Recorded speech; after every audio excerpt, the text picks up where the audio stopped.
What's up, guys? Carcano here, and in today's video, we're going to be going over a question that I myself had and was curious about recently. And that question is in regards to the 6.5 by 52 millimeter Carcano. Specifically, why didn't they just make these things with spitzer projectiles as opposed to going over to a whole new cartridge that did use spitzer projectiles? Like, why even bother making a new cartridge if you could just, make one of these, have a spitzer bullet? Now, backtracking a little bit for those that don't know what the problem with the non-spitzer bullets is, bullets of this shape tend to pass cleanly through the body as opposed to a spitzer bullet, which tends to tumble, causing a lot more damage, of course, and being a much more lethal projectile. In fact, for an interesting side note here, now I'm not 100% certain if the Italians ever did this, but there is confirmed reports of the Austro-Hungarians in the First World War pulling the bullets out of their 8x50 rimmed cartridge and reseating them upside down, giving the flatter tip is going to have a lot more difficult of a time passing through the body. For more info on that, Captain Ball has a real cool video going over that specific event.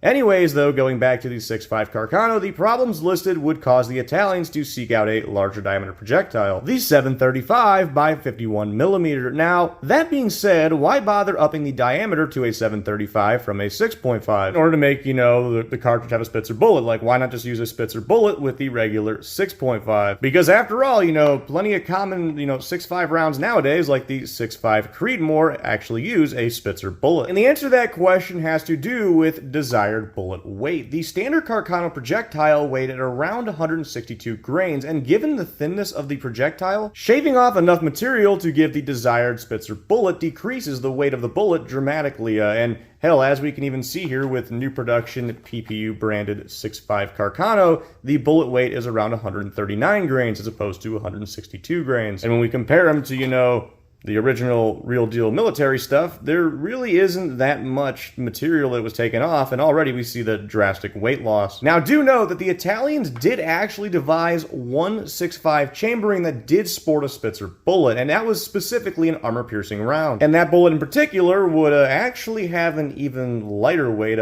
From what I remember, I think it was like 121 grains. Now, that bullet certainly didn't see really much use at all. In fact, a lot of info on that one in particular is pretty darn hard to find nowadays. But from the few sources I had gathered, it was around, again, 121 grains. Anyways, all of this is, fine and dandy. You're going to lose weight on your bullet by spitzering it, but you may be curious as to why that even mattered, given a lot of war cartridges today are, way lighter than, even that 139 grain cartridge we looked at, or, AK rounds are on the 121 grain weight scale. So why did it even matter going to such a light cartridge? And the answer to that was simply that that was the norm of the day. Every country back then stayed around the 150, 160 so bullet range because it was just what, they'd been accustomed to using. And funny enough, to add to that, weights like those were actually considered lightweight when compared to, what was being used around 60 years prior, with a lot of heavyweight black powder cartridges being in the 300 or so grain range. Now, with all that being said, in the end, the 735 cartridge would, funny enough, still end up with a 128 grain bullet, which that's a whole nother video in and of itself, but I just thought that was a funny little twist of events. But anyways, I think that is going to do it for this video on why didn't the Italians just make 6.5 spitzer bullets. I hope you all enjoyed the video as much as I personally enjoyed making it, and I will see y'all next time.